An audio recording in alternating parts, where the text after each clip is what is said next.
Saya rasa gembira seperti yang saudari dapat lihat wajah-wajah kami waktu pertemuan saya membawa hari ini untuk meneruskan lagi perbincangan lanjutan antara pihak Persatuan Teksi Pemandu-Pemandu Teksi dengan pihak jabatan-jabatan penguatkuasa yang terlibat. Jadi kita lihat hari ini dalam suasana kemesraan.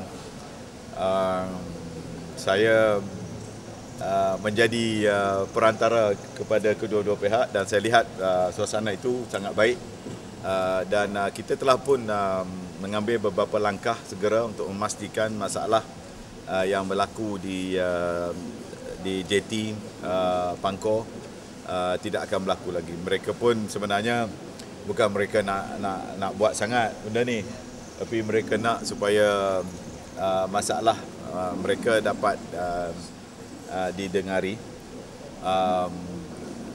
dan mungkin ada pihak-pihak tertentu yang mengambil kesempatan lah sebenarnya.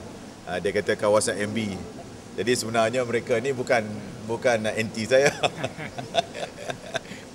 Ini semuanya adalah saudara-saudara saya, tapi jangan pula kata saya semua dia buat. Ini dia ya, nanti kata pandai MB suruh dia orang buat. Tak. Yang ni kita setuju untuk mewujudkan penguatkuasa secara bersepadu akan ditempatkan di kawasan bangunan Jabatan Laut yang dulunya menjadi tempat jualan tiket, yang sekarang ini tidak lagi menjadi tempat jualan tiket.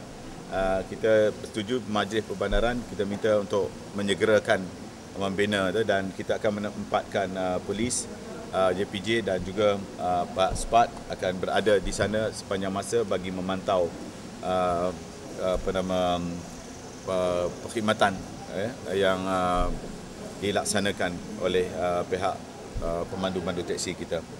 Dan maksudnya supaya tidak berlaku lagi lah peristiwa yang macam dulu lah, ada yang pergi sampai ke depan apa semua. Itu yang saya ingat, ini satu pendekatan yang baik yang disyorkan oleh ketiga-tiga pihak penguasa kita supaya mereka dapat ditempatkan di satu pejabat office, dan saya dengar tadi pihak pemandu-pemandu teksi pun setuju, dan pihak Majlis Perbandaran akan buat tempat yang sesuai.